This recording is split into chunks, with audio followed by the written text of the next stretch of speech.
say I'm bored in the house and I'm in the house bored. Bored in the house and I'm in the house bored. Bored in the house bored and I'm bored in the Welcome to my parents' garage. I've been quarantined here, so bear with the bad lighting and blank walls.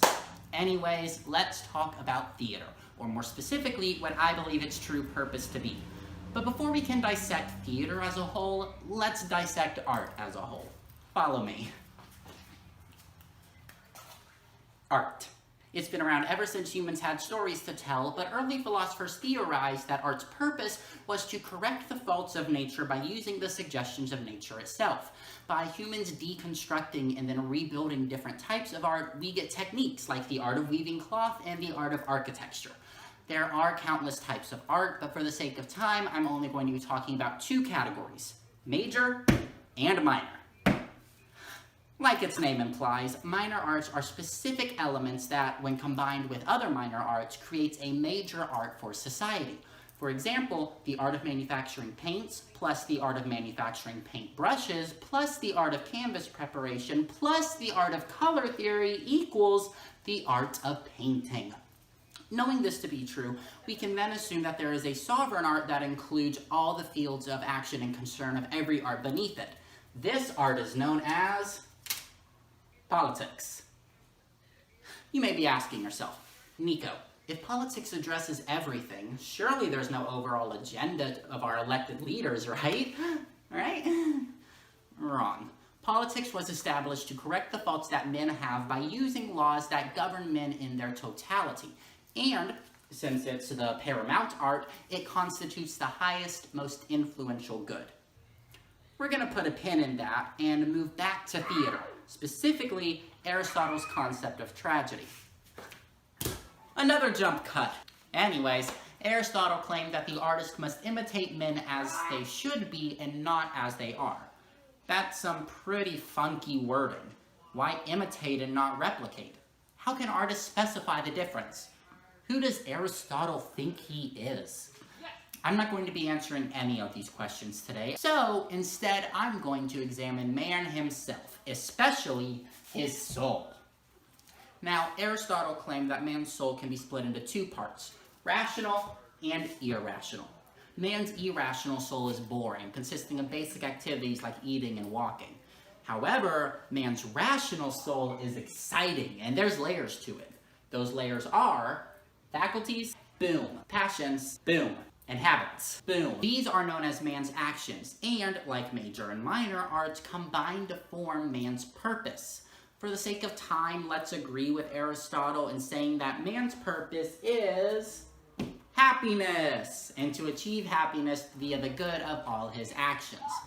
Somehow, Aristotle reasoned that all actions as a whole have as their purpose the supreme good of man, and tragedy should only imitate actions that are directed towards the highest goal, which we have established as being the political good.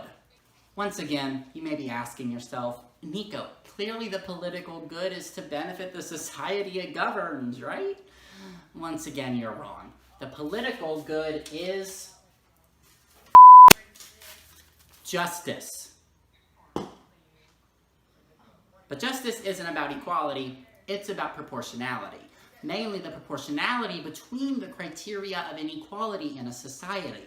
And the criteria of said proportionality is established by the political system in force of a particular city, with laws establishing the criteria of inequality itself.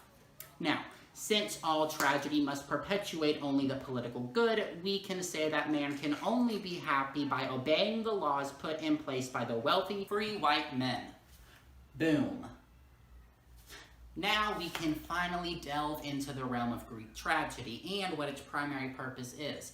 That purpose is to purify the spectator of any imperfect aspects of their character. Aristotle accomplishes this via his coercive system of tragedy, in which he specifies three necessary stages the spectator must experience in order to be cleansed. First off, we have peripetia, which is essentially the introduction of the tragic hero's fatal flaw, known as the hamartia. The hero has risen to their maximum level of happiness as a result of this flaw, and a radical change in the character's destiny starts their fall towards misfortune.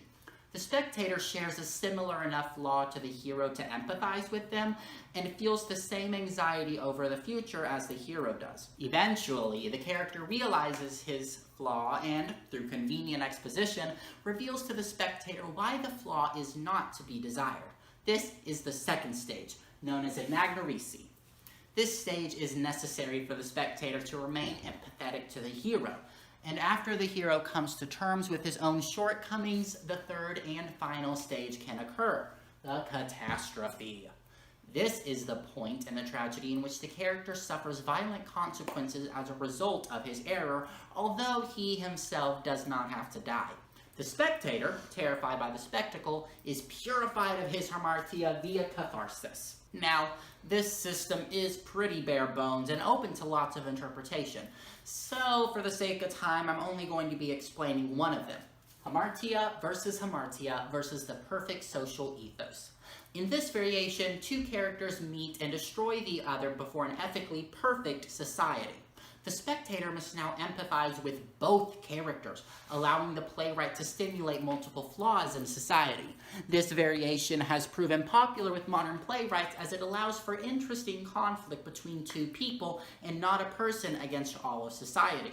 Of course, this variation has a million others branching off of it, but for the most part it follows the guidelines I said earlier. Now, lovely viewer, we are out of time, but if you would like to see an example of this variation in a modern day show, check out my next video. In the meantime, please stay at home, and remember, the only thing you have to lose is the shackles of your oppression, so wake up and guillotine. You like jazz? A B musical. Oh, God. Politics. Can you scroll down? I can't go. Got it. What do I do?